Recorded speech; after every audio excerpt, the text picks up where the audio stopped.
Pour résumer un peu mon rôle depuis les 25 dernières années, j'ai eu plusieurs chapeaux, en fait, plusieurs casquettes que j'ai réussi à avoir durant ma carrière dans le cadre de mes mandats. J'étais plutôt en architecte de solutions pour une dizaine d'années. Et ça se résume dans la transformation numérique, particulièrement dans l'intégration des solutions clés en main, des solutions de ressources intégrées d'entreprise, donc des ERP, des plateformes de ressources humaines, gestion de ressources humaines intégrées aussi, des HR, des plateformes de finance, plateformes de CRM. J'ai monté des solutions de BI, pour les tableaux de bord.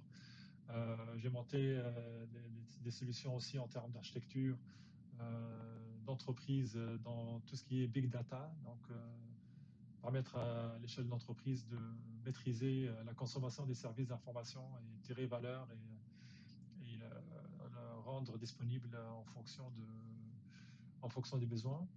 Dans l'autre partie de mes mandats et les dernières années, j'ai eu la chance de participer à des projets et des programmes de transformation numérique, mais au niveau temps réel, c'est-à-dire au niveau télémétrie.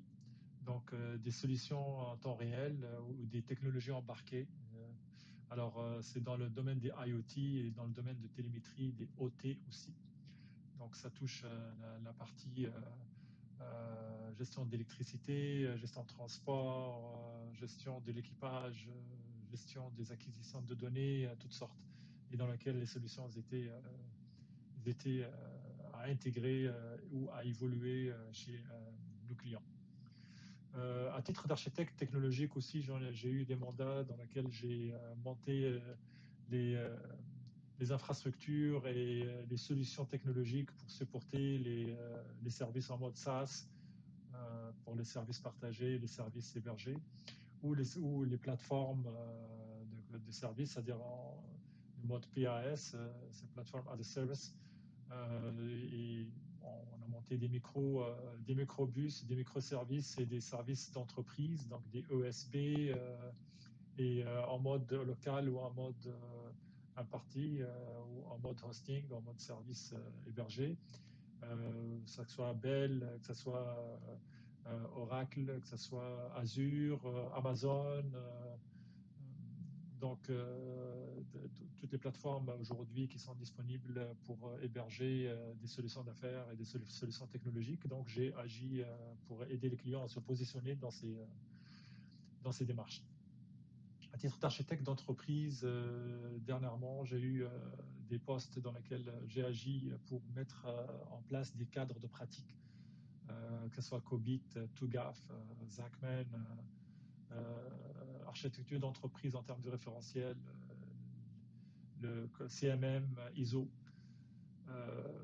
Depuis le début de ma carrière, pour une quinzaine d'années, j'ai pris en charge des projets clés en main, solutions clés en main. Donc, j'étais chef de projet pour des projets de développement, des projets d'intégration de franchises technologiques des projets d'intégration de solutions. Alors, comme vous voyez, dans mon parcours, j'ai touché le côté public. Donc les offres publiques, j'ai pris des dossiers j'ai pris des dossiers en charge pour monter des appels d'offres, le cycle d'appels d'offres jusqu'à ce que la sélection, l'adaptation de la solution et l'intégration de la solution et l'évolution de la solution.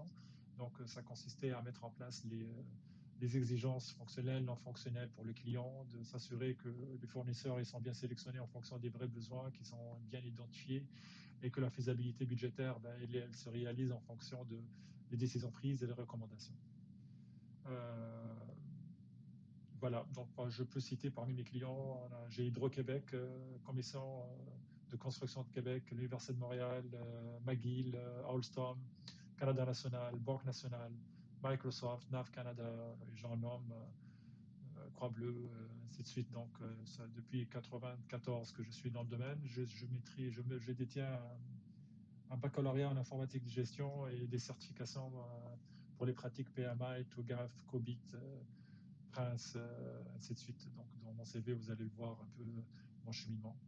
Alors, je serais très content aujourd'hui de vous assister et de vous faire découvrir un parcours de succès pour permettre une transformation d'entreprise dans le numérique. Donc, permettre à l'entreprise de se créer une feuille de route pour assurer, garantir sa transformation numérique pour les 3 prochaines années ou les 5 prochaines années. Donc, c'est des plans triennales et quinquennales qu'on va, que je vais un peu démontrer la meilleure façon d'approcher le cycle complet. Voilà.